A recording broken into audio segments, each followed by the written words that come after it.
Welcome to the Reality Revolution. I'm your host, Brian Scott. Today I have a juicy, short lecture from Neville Goddard, delivered on October 6th, 1959, That Which Already Has Been. My favorite lectures of Neville Goddard, now that I've got a chance to read several of them, and we've covered every single decade, my favorite are in the 50s. This is when Neville is at his most pure. He's talking about the imagination, and his use of language is poetic. It's different than it is later. I'm not saying that there's great lectures in the 70s. Obviously, there's a ton, but they're just different. And we've covered a couple of them. They're always a little bit shorter. There's some radio talks that he did as well. And I really liked this one, That Which Already Has Been. Neville begins, "This platform is concerned only with the great secret of life. Here we are convinced that the supreme power that created and sustains the universe is divine imagining. And it does not differ from human imagination save in degree of intensity. So God in man is your wonderful imagination. That is God. We tell you that imagination creates reality, but bear in mind that at this human level on earth, it takes time and persistence. If we will persist in the image, live in it, sleep in it, breathe in it, it will crystallize into tangible form. Night after night, we take different facets of this truly great secret.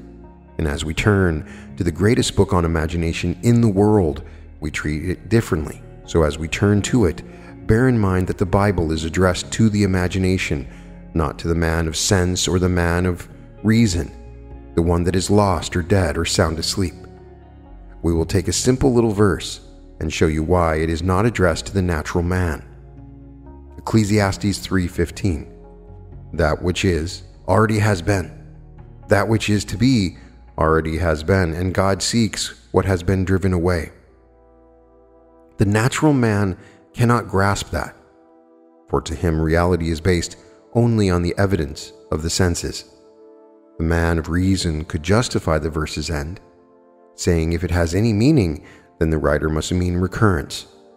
The sun comes every day, and the moon completes its cycle, and the seasons come and go. If we took a picture of the universe today, the scientists can compute how long it will take to return to this point in the pictures. So the intellectual man could justify the verse. That is not what is meant, for it is addressed not to the man of reason or the man of sense, but to the man of imagination. What is it all about? That which is already has been.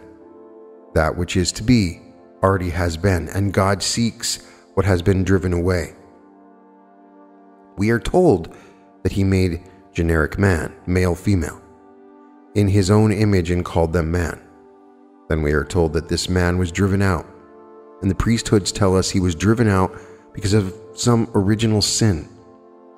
I send my child to school to prepare her for living in the world, not to punish her. But to do it, I must send her out.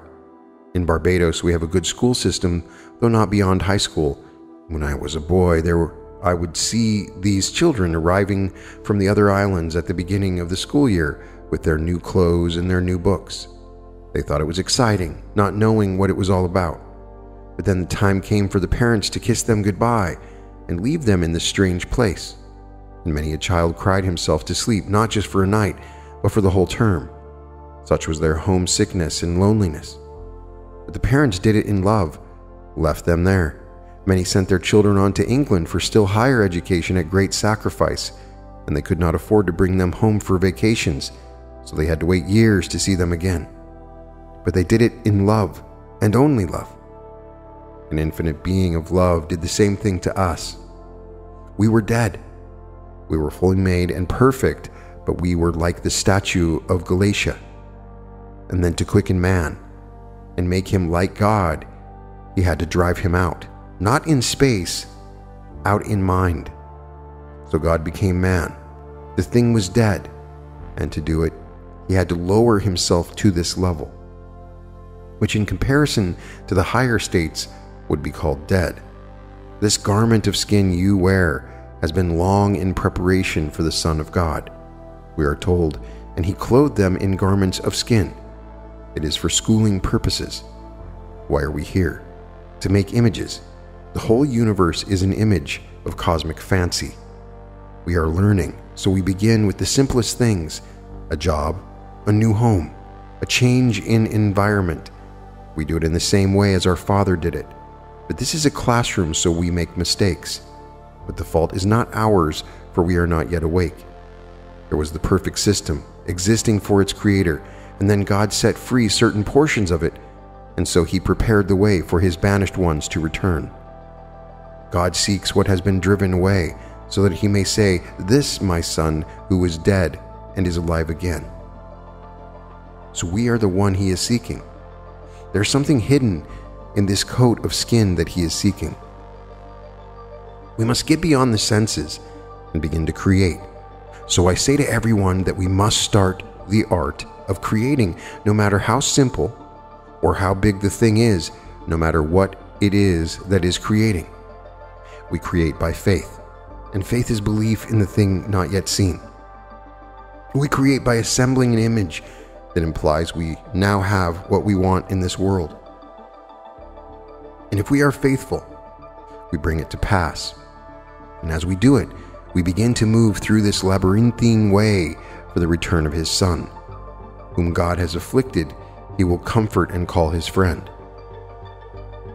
So if you are hurt, do not believe that it was because of what you did in the past.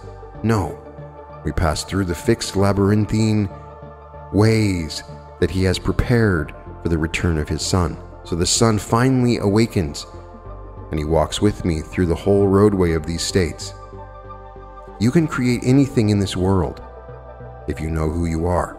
And if you do not know, that is why these platforms exist, to teach you. For we are all interlaced. You may think you're insignificant. You may even be in jail. But even behind bars, you are creating, and you need not remain in jail if you know who you are. Have you ever flown over a lake or over the ocean? A friend recently flew in from San Diego.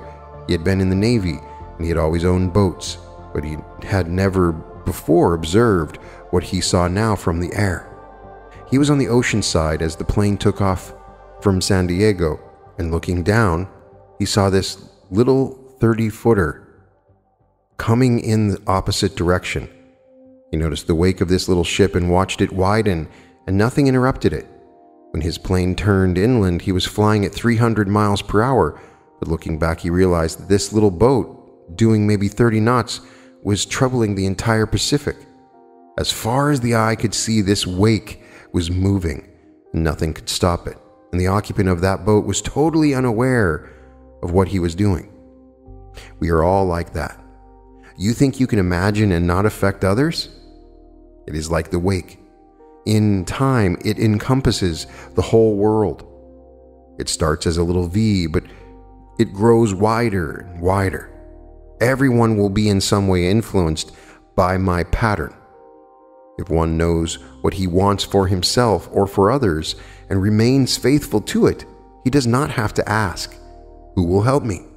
For every person who must play a part will play it to make possible the fulfillment of that dream. A lady said to me the other night, "Look at my hands. A week ago they were blistered as if with acid. Now there is no scar, but it took me 5 days of revision to bring about what you are seeing. For unnumbered days prior to this, nothing happened, but 5 days of revision brought this about. She produced in her own body this change. This seems stupidity to the rational man. To the Greek, it is foolishness, and to the Jew, a stumbling block. It means that the man of reason cannot comprehend it. He cannot believe that one can create by imagination.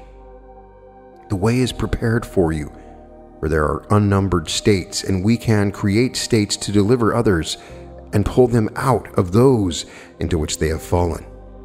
We are here on the earth as in a great schoolroom. We were not sent here to be punished, but to learn to become creators like our Father. There is no original sin, for God made the decision to send me to school. In fact, I was dead. I existed only for God. the creator of the perfect system. And then came the decision to subject me to this schoolroom in the hope I would be set free in the glorious liberty of the sons of God. Given the choice, what child would go to school? But loving the child, the parents subject it to the training. How many years are taken from the child's lives and given to learning? It is the same with us, only it is a vaster school, so let no one tell you that you did anything wrong in being born. These coats of skin were prepared for us, for they help man, the invisible reality, to become conscious. And then some certain teachers sent by God tell them of the only value in the world, and that is to awake. But if in the awakening you want a better home, a finer job, better health, then try to create it. Failure does not matter. You are learning. If you persist, you will win. You create by faith. By faith, the worlds were made and sustained. Things that are made from things that do not appear. So what would it be like if you were the man you want to be? See the world as you would like to see it. Let me define imagination for you. It is spiritual sensation, but the word spiritual is to most of us something that is not practical. The incorporeal as opposed to the corporeal. But imagination is the power to perceive what is absent from the senses. Take a rose. There's not one here, but right now, could I sense it in any way? Smell it? Touch it? I can, though it is absent from the senses. That is imagination. If imagination creates reality, such perception of what is absent from the senses makes it so. We have unnumbered case histories to prove it. Imagination is the power to perceive what is absent from the senses, and if you persist, you go beyond the sense man and go beyond the rational man. The natural man receives not the things of the Spirit of God, for they are foolishness unto him. How can I discern my home spiritually? I cannot see it with my physical eye or touch it with my physical hands, but in imagination I can do both. You may say, I do not have a home. Well, you do the same thing with a home you do not yet own. Do it with funds you do not know possess. Nothing is quite the same smell as money or the same sound. But it is money you want. Use every sense to make it real, but do not say it. I perceive it because I know it is there. To exercise the imagination, you see something that is not yet there. And then we get beyond the natural man, like the lady who in 5 days brought about a complete transformation in her hands. Everyone is here for image making and to learn lessons, and the being who sent you here came with you, and he has never left you. He became you and lit you within himself. As he lit man, he awoke through the passage prepared for him into this schoolroom called earth. And then as he lifted up, he is embraced and given the ring and the fatted calf. For this is my son who was dead and now lives again. For the first state was death, and then comes the quickening of this state. He was lost and now he is found again. That which is already has been, and that which is to be already has been, and God seeks that which was driven away. So he drives him out by taking him out of mind. He is seeking Jacob in the Old Testament, and in the New Testament Jesus, for when he finds him, he is Jesus. As he finds him, his is the reality of being, which is Jesus. You will find him in every being in the world. When this begins to awaken in you, the old form cannot contain it any more than new wine can be contained in old bottles. You cannot take this new wine of truth and confine it to the old dogma. It will blow it apart. So it has to take a new form as the spirit begins to awaken within one. So take your image and ask no one to help you, for like the wake of the ship, it will change the whole world if it is necessary to the fulfillment of your drama.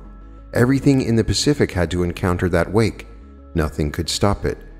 You are the ark of God, and what you are imagining is influencing all the others who are also imagining. So imagination changes things. Do not base it on facts. Truth as we see it is not confined to facts, but depends only upon the intensity of imagination. Everyone can do it, but often reason will interfere. A friend told me tonight that he desired the answer to a certain problem and it was given to him. He said, I prayed to the being within me. It was a financial picture and he got the answer, but it seemed so stupid he did not apply it. Although he did share in it, it brought about everything that he desired. Reason interfered, and he did not put his money into a certain venture. Reason stands between the man of sense and the man of imagination. Have you read Prodigal Genius? The life of Nikola Tesla. He said there was nothing that was not within the imagination. He conceived of alternating current, and when Edison told him it could not be done, he said, but I see it, and I am stopping it and starting it. And when they brought his model into the factory, they did not change a bolt of it. A friend of mine, a violinist, cut an accurate model of something he had seen in his mind. It was a collapsible box such as now used by department stores to hold dresses and such. He had it patented, sold his patent for $10,000. Not one person in this country but has used that kind of box. Harry Webb got it in a vision. The manufacturer made millions. Harry did not labor for it. Reason was suspended, and this came through. Apply this principle to the little things of life and let no one tell you it is too material. The same ones will ask you for whatever it is when you discard it. You are here in this schoolroom to create out of your imagination and to do it by faith. Imagine and create the noblest concepts for yourself or for others and live in them, and in a way you do not know, you will influence the lives of everyone in the world, and everyone who will be needed to bring about your dream will be drawn into it and brought to you.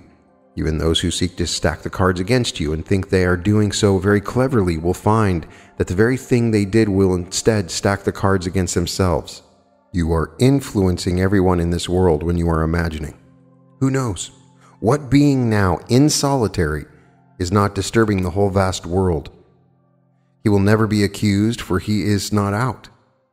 They can find approximate cause, but they cannot blame him, for he was in a cell. Yet he could cause a wave of hate out of the depth of his own being. That is why it is so important to imagine wisely. There is only one being awakening, and that is God, and we were put into this schoolroom in love. Even though many a night, like the children, we cry, loving fathers here have sent their unwilling children to school. A loving heavenly Father sent you here on earth. You apply it and use the greatest talent in the world, which is himself. That is imagination. I cannot begin to tell you the thrill that is in store for you as you begin to live by imagination. And then you can pass through all these states which were prepared for the return of his banished ones. Not a state, but has been fixed before he put his Son into the depth to rise. So as he is the life of man, it is really God who is rising. So we deliver ourselves from states and at the same time deliver others from the same state. No matter what a man has done, he is only in a state and can be lifted out. When we begin to awaken, we will begin to comfort and heal. For whom God afflicts, he did it for a sound end, and that was that he might awaken. This is my Son who was dead and now liveth. The most monstrous beast that ever walked the earth cannot be lost, for God is also present in him. If one could be lost, then God could be lost, for he became his Son that he might awaken that Son as God. So make your dream and live in it, and it will come true. We are told that as the sower sowed, the seed fell on 4 kinds of soil. The first is not prepared. It is the highway, and no seed took root. These are those who will not listen. Then you will find one who will take this teaching, but it falls on stony ground. They get something new, but there is no root. The first thing they say is, "Oh, it would have happened anyway." The third fell among the thorns and thistles. It grows deeper than the one on the rock, but they really believe that it is only with money they can get things, and so the teaching was choked by the thorns of their unbelief. Then there is the well-prepared ground, and it roots deeply and produces 50 and 100 been prepared for your education. And that is all interwoven in the labyrinthine ways of your mind. And then you learn to walk in the feeling of your wish fulfilled, and you can create states from this heavenly alphabet of God. And then we find how the entire Bible story is a true story as seen through the eyes of those who wrote it. It is the history of the soul of man, and someday you will know it is taking place in you, and then it moves rapidly and you will understand the vision you did not understand before. Then you can say, the whole book spoke of me. So speaking of the one that God is seeking, the one who was lost, who found him, God found him. You find it unfolding within you, and then you see that you cannot from now on use the old bottle or the old frame, for the vision differs, and you cannot put new cloth on old garments, or new wine in old bottles. And your friends tell you that if you do this, you will have no listeners, but you must go blindly on, because you have been given the new wine. You see no one who is important, and you do not consider the wise or the foolish to be in supreme states, but you see them passing through these states, into which we may all fall as we are being educated, as we move from the state of death to the divine liberty of the sons of God. So if you get a vision, do not let reason interfere, like my friend who lost $50,000 because he allowed reason to interfere and did not follow through on the answer that was given him. Reason divides the natural man of sense from the man of imagination. Blake says those who restrain desire do so because theirs is weak enough to be restrained, and the restrainer or reason usurps its place and governs the unwilling, and being restrained, it by degrees becomes passive, till it is only the shadow of desire.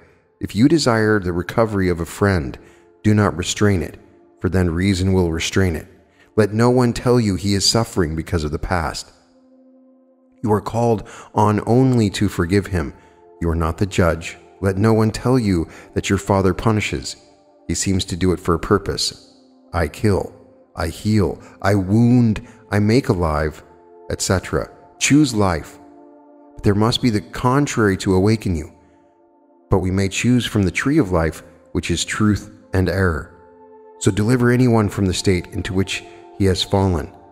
Now you see what the prophet meant, that which is already has been, etc. For the schoolroom is prepared for the awakening Son of God. Now at the end of these lectures, Neville would give 2 minutes of silence, and there is no question and answer, but we'll discuss it afterwards. Now, let us go into the silence.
So this particular lecture has some interesting points that Neville has made before, but it's fun to expand on them a little bit.